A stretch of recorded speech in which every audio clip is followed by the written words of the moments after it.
ఇది నేను నేర్చేదారు వ్యాపారం ఉంది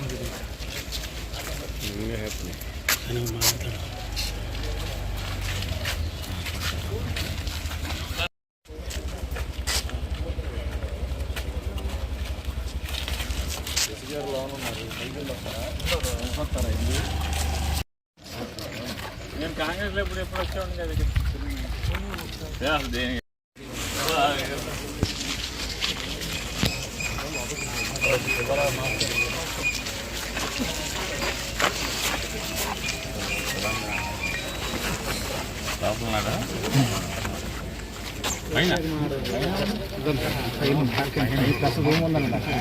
గెస్ట్ హౌసా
ఏమ్మా నువ్వు కూడా ఉన్నావా?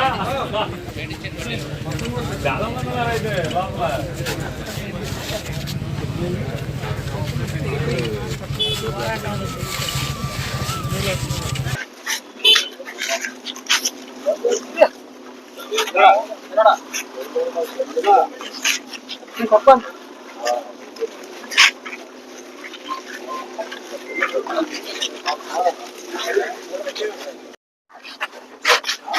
దారి ఏంటండి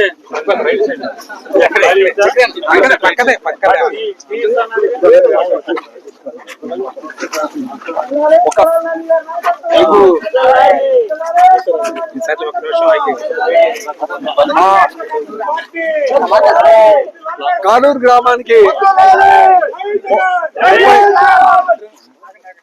గ్రామానికి 38 సంవత్సరాలు పైబడి సర్పంచ్ గా వ్యవహరించినటువంటి మా తాతగారి విగ్రహం నెలకొల్పినటువంటి అక్కడ కొన్ని మరమ్మతులు చేసే ప్రక్రియలో అక్కడ ఉన్నటువంటి పరిస్థితి రీత్యా మేము ఆ విగ్రహాన్ని మరమ్మతులు చేయడం జరుగుతూ ఉంది.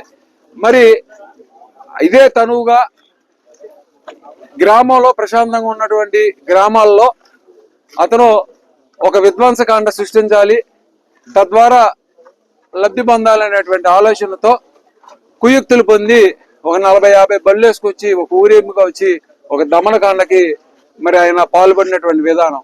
మేమేమో ఆ పక్కనే ఉన్నటువంటి రావారి గారి విగ్రహం దగ్గరికి వెళ్ళి మేము వైసీపీ జెండాలు కట్టటే ఎంత అసభ్యంగా ఉంటుందో అదేవిధంగా మా తాతగారి విగ్రహానికి తెలుగుదేశం జెండాలు పాతటం అంతే అసభ్యకరంగా ఉంటుందని మా గ్రామస్తులందరం కూడా కూడబలుకుని చేస్తే వాళ్ళందరినీ రెచ్చగొట్టే విధంగా బయట నుంచి ఓ 40 బల్లులు వేసుకొచ్చి అక్కడ ఆయన సృష్టించినటువంటి వీరంగం చూస్తా ఉంటే ఆయన కావాలని ప్రశాంతంగా ఉన్నటువంటి వాతావరణాన్ని పాడు చేసే విధంగా అతను మరి చేస్తా ఉన్నాడు.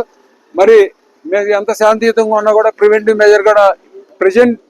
మెజర్ కింద మరి మా ఇళ్ళకాడ మేము ఉంటేనే మమ్మల్ని అరెస్ట్ చేసి తీసుకొచ్చి మరి ఆయన్ని అక్కడ ప్రోత్సహించి విగ్రహాలు పక్కనే మా విగ్రహం పక్కనే మళ్ళా ఆయన తెలుగుదేశం జెండా దిమ్మలు కట్టేటువంటి పరిస్థితిని పోలీసుల దగ్గరుండి కట్టించేటువంటి పరిస్థితి తెరలేపారు. నేను మీ ద్వారా హెచ్చరిస్తా ఉన్నా, గుర్తుపెట్టుకో బోడే ప్రసాద్, కాలం ఎప్పుడు నీకు అనుకూలంగా ఉండదు. కాలం అంటూ ఒకసారి మారిన తర్వాత ఎలా ఉంటది అనేది తలుచుకుంటేనే భయం వచ్చేటట్టు ఉంటది. గుర్తుపెట్టుకో, నువ్వు ప్రశాంతంగా ఉన్నటువంటి గ్రామాల్లో విధ్వంసాలు విద్వేషాలు రెచ్చగొడుతున్నావు. ఇది మంచి పద్ధతి కాదు. ఇప్పటికైనా సరే మీ ద్వారా హితవు పలుకుతున్నాను, ఇవన్నీ మాని అభివృద్ధి మీద దృష్టి పెట్టి ప్రజల యొక్క యోగక్షేమాల మీద దృష్టి పెట్టమని మీ ద్వారా అతనికి హితవు పలుకుతా ఉన్నాను.